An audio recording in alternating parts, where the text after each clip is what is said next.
সুপ্রিয় দর্শক, হক green world চ্যানেলে আপনাকে জানাই স্বাগত। থাম্বনেল এবং টাইটেল দেখে বুঝতে পেরেছেন, চলে এসছে পিআরএম সেন্টার পয়েন্ট। অ্যাকচুয়ালি আমি তো গাছ নিয়ে ভিডিও করতে ভালোবাসি, কিন্তু মাঝে মাঝে আবার প্রাসঙ্গিক কিছু জিনিস বা ঘটে যাওয়া কিছু জিনিস আমি আপনাদের সামনে উপস্থাপনা করি। ঠিক তেমনি মাত্র কদিন আগেই এই মলটি উদ্বোধন হয়েছে, তবে আমি সেদিন আসতে পারিনি। আজ চলে এসেছিলাম খুব সকাল সকালে। এসেই দেখছি পিআরএম জুডিও যেটাকে নাম দেওয়া হয়েছে সেটা এখনও খোলেনি। বললো যে 11টার পর খোলা হবে। ততক্ষণে ওনারা বললেন যে স্মার্ট বাজার খোলা আছে, ততক্ষণে আপনারা স্মার্ট বাজার ঢুকতে পারেন। দেখতেই পাচ্ছি যে গাছগুলো যে বসানো হয়েছে এখনও ঠিকভাবে সেটিং হয়নি, কারণ সবে নতুন মল খোলা হয়েছে। স্মার্ট বাজারে আমরা তাই প্রবেশ করলাম। আজকে আমরা এসছি 4 জন, আমি, আমার মিসেস এবং জামাই মেয়ে। তো সময়টা প্রায় হয়ে এসছে, 11টা প্রায় হতে যাচ্ছে। তার মাঝখানে স্মার্ট বাজারে আমরা ঢুকে পড়লাম। এটি আন্ডারগ্রাউন্ড ফ্লোর। সেখানে অনেক ট্রলি রাখা আছে, বাঁ দিকে দেখলাম প্রচুর ট্রলি রাখা আছে। কিছু স্ট্যাচুর মধ্যে সঙ্গে কাপড়ের ড্যামি সব বসানো আছে। এগিয়ে চললাম। যেহেতু আমার একেবারে কোনো ধারণাই নেই যে এখানে কোথায় কোন জিনিসটা রাখা আছে, কোন দিকে, একদম মেন গেট দিয়ে প্রবেশ করলাম। তাতেই দেখলাম বিশাল জায়গা। প্রথমেই কসমেটিক্স টাইপের জিনিস, হ্যান্ড ওয়াশ, স্প্রে, বিভিন্ন রকম জিনিস, বডির সাবান। তো এইসব জায়গাতে একটা মজার জিনিস হচ্ছে কি, ধরুন কোনো দোকানে গেলেন আপনি, গেট 1 বাই 1 যেটা থাকে, বা একটা কিনলে একটা ফ্রি যাকে বলি, বা দুটো কিনলে একটা ফ্রি, বাই 2 গেট 1 এইভাবে। তো কোনো দোকানে পেলেন বা কোনো দোকানে পেলেন না, এরকম ব্যাপার। কিন্তু এখানে কিন্তু সব চোখের সামনে ভাসছে, কোনটা নেবেন কোনটা নেবেন না, কোনটাতে ফ্রি আছে কোনটাতে ফ্রি নেই। দামগুলো একই জিনিস, কিন্তু এই যে আপনার যে ফ্রি মালগুলো সেগুলো কিন্তু চোখের সামনে দেখতে পাবেন আপনি। এখানে এই অফারগুলো নিতে পারেন, যার জন্য হয়তো মনে করছেন যে পুরো মাসের একটা মার্কেট করব। এখানে আশীর্বাদ আটা রাখা আছে, দাম সবটাই রিজনেবল, এমন বেশি নয়, যা বাজারে কিনতে পাওয়া যায় তেমনি। তবে ওই একটাই জিনিস, টাটকা মাল পাবেন, সবসময় হাতের কাছে পাবেন, আর ওই ফ্রি গিফট এগুলো যে অফারগুলো যে থাকে সেগুলো পেয়ে যাবে। এটাই সুবিধা, এমন বিশাল কিছু সুবিধা তা নয়। তারপরে থালা বাসন সব স্টিলের সব তৈরি জিনিস, কিচেন সব, তারপরে সেরেম্যাক, চীনামাটি যাকে বলি আর কি। পাশে দেখছি আমি সবজি সাজানো আছে। সবজির রেট কিন্তু খুব কম। এখানে টমেটো মাত্র 2 টাকা কেজি দেখলাম।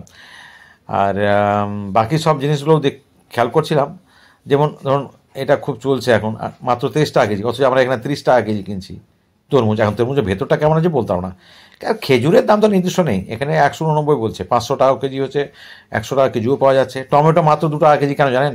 টমেটো আসলে এক্সপায়ার হয়ে গেছে, একদম খাওয়ার উপযুক্ত নেই, মনে হচ্ছে নরম নরম দেখলাম। কাঁঠাল 69। তো কিছু কিছু জিনিস আছে, যেমন পেঁয়াজ 49 টাকায় 2 কেজি, ঠিক আছে। 20 টাকা কেজিও পাওয়া যাচ্ছে, 30 টাকা কেজিও পাওয়া যাচ্ছে, 25 টাকা কেজি পাওয়া যাচ্ছে। তো কিছু জিনিস অবশ্য কম দামে পাওয়া যাচ্ছে। আর ডেলি মার্কেটের জিনিসগুলো এখানে আমাদের মালদা জেলায় প্রচুর মল আছে, কিন্তু এরকম সবজি মল কিন্তু খুব একটা দেখতে পাইনি। এবার চলে আসলাম একটুখানি ইলেকট্রনিক্স গুডসের দিকে চলে আসলাম। যদিও এগুলো কিনবো না, ইচ্ছা নেই সেরকম, বা করিনি যে এটা কিনতে, তবু দেখতে অসুবিধা কোথায়, তাই একটু ঘুরে ফিরে দেখছিলাম, দামের সঙ্গে টালি করছিলাম। কারণ আমার দেখার সঙ্গে সঙ্গে যারা ভিউয়ার্স, যারা আমার ভিডিও দেখবে, তারাও একটু বুঝতে পারবে যে এখানে কী কী পাওয়া যায়। এখানে ইলেকট্রনিক্স গুডসগুলো রয়েছে, যেগুলো বাড়িতে আমরা ব্যবহার করি সাধারণত, চা করা, কফি করা, মিক্সিং মেশিন, এসব জিনিস আর কি। তো এভাবেই দেখছিলাম। এবার একটু অন্য ফ্লোরে চলে গেলাম। সেখানে দেখছি, কারণ এখানে আমাদের আসতে হবে, কারণ আমার নাতি নাতনির জন্য এই ডমসের এই সেটটা প্রায় 500 টাকার মতন দাম বোধ হয়। এটা নিলাম, এটা নেবো আর কি, পছন্দ হলো। কারণ আমার নাতনির ব্যাপারটা হলো, ওকে ড্রয়িংয়ের যে কোনো জিনিস দিলে ও সবচেয়ে বেশি খুশি হয়। তো ঈদ উপলক্ষে ওকে এটা দেবো। আরও কিছু নাড়াচড়া করছে আমার মিসেস, যে আর কি নেওয়া যায় নাতির জন্য। তো এটা খুব অনেকটাই দাম, মানে প্রায় 450-এর বেশি বোধহয় দেখলাম দামটা। আরও সব দেখাশোনা করছে। এখানে নিতেই হবে, কারণ এটা একটা পছন্দের জিনিস, আমাদের নাতিকে খুশি রাখতে হবে, ওদেরকে দিতে হবে।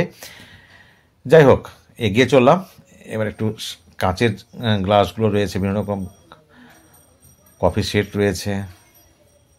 এই দেখতে দেখতে আমি মনে করলাম যে একটা স্পেশাল কাপ নেব আর কি, কারণ আমি লাইভ করার সময় প্রতিদিনই একটা চা খাই। একটা বিশেষ ধরনের খুঁজছিলাম যে নজরে পড়ে কি না। ঠিক আছে, ওটা নিয়ে চললাম। এবার আমরা মেন আর কি জুটি যেটা খুলে গেছে 11টার পর, যেটা খোলা পাওয়া ছিল, তো মেন গেট দিয়ে আমরা এন্ট্রি করলাম। মুক্তি লেখা আছে, বিভিন্ন রকম বিশাল এলাকা, মানে এখনও সব জিনিস সাজিয়ে গুছিয়ে উঠতে পারেনি আর কি। জাস্ট এই মাত্র কদিন আগেই এটা ওপেন হয়েছে। সব জায়গায় ঢোকো দরকার মনে করছেন, যেমন মোবাইলের সাইডটা আমরা যাচ্ছি না, এইভাবে ঘুরতে ঘুরতে। আর আমাদের একটা সময় ছিল যে আমরা এখানে খুব বেশি কিছু কিনবো না, আমরা অ্যাকচুয়ালি শহরমুখী বাজার করতে ভালোবাসি। এটা শুধু জাস্ট দেখা, এ করতে করতে হঠাৎ মনে পড়লো যে একটু বাঁ দিক ডান দিক ঘুরে ঘুরে দেখা যাক। এ করতে করতে জুতোর দোকানে গেলাম, হঠাৎ করে মনে পড়লো যদি আমরা পছন্দ একটা জুতো কেনার একটা বাজেট রেখেছি, ভাবলাম যদি জুতো যদি পছন্দ হয় তো কিনেই নেব। সত্যি বাটার এখানে যে রয়েছে স্টোর, সেটা কল্পনা করিনি। তাই বাটা পড়তে আমি পছন্দ করি। স্কেটার দিয়ে চাপলাম, চেপে আমরা উপরে চলে গেলাম, কারণ এখানে কিন্তু ম্যানুয়ালি ওপরে সিঁড়ি নেই, সবই স্কেটার। এটা অবশ্য একটুখানি নেগেটিভ সাইড, গ্রাম বাংলার মানুষ এখনও স্কেটারে সবাই চাপতে পারে না। তো সেই জুতার দোকানে গেলাম, জুতা কয়েকটাই রয়েছে কিন্তু এটা বাটার রয়েছে, বাটারটাতে ঢুকলাম। আমার এই জুতোটা খুব পছন্দ হলো। এমনিতে দাম হচ্ছে এটার 2800 টাকা দাম, আর তার সঙ্গে কিছু আনুষঙ্গিক জিনিস কিনলাম 3000 সামথিং কত যেন বিল হলো। বিলটা অবশ্য সরাসরি দিল না, ওরা বললো যে মেসেজে চলে যাবে আপনার কাছে। আর এটা ওই পড়ার জন্য একটা প্লাস্টিকের তৈরি জিনিস, এটাও দাম নিচ্ছে আর কি 65 টাকার মতো। আর একটা শাইনিং ব্রাশ দিল, এ নিয়ে 3000 সামথিং দাম পড়লো। বাটার শুটা আমার খুব পছন্দের, এই যে হাতে দেখতে পাচ্ছেন এই জিনিসটা। দাম দেবো কি আমাকে, মেয়ে বলে না এইটা এই শুটা আমি গিফট করবো ঈদে। কী বলবো, ওর খুশি। যাই হোক, তারপরে জামা টামার দিকে একটু ঘুরতে শুরু করলাম, কিন্তু এখানে জামা কিনবো বলে মনে করিনি, কারণ ওই যে বললাম আমাদের বেশ কিছু মার্কেটিং করার ব্যাপার আছে, যেটা এখানে আমাদের পছন্দ নাও হতে পারে। তারপরেও একটু চোখ বুলালাম যে কি আছে, একটু দেখে নেবে আমার মাধ্যমে, যারা হয়তো এখনও আসেননি এই মলটিতে। তাই এখনও একেবারে বিশাল কিছু হয়েছে তা নয়। আরও এবার 3 তলায় চললাম আমরা, স্কেটারে দিয়েই যাওয়ার ব্যবস্থা, এমনি কোনো সিঁড়ি নেই। তো ওটাই ভাবছিলাম যে একটু গ্রাম বাংলার মানুষ হয়তো খুব একটা এটাতে সড়গড় নয়, স্বাচ্ছন্দ্যবোধ নাও করতে পারে। ওপর থেকে নিচের দিকটা খুব সুন্দর লাগছিল। আমরা ধীরে ধীরে চললাম ওপরটা দেখতে,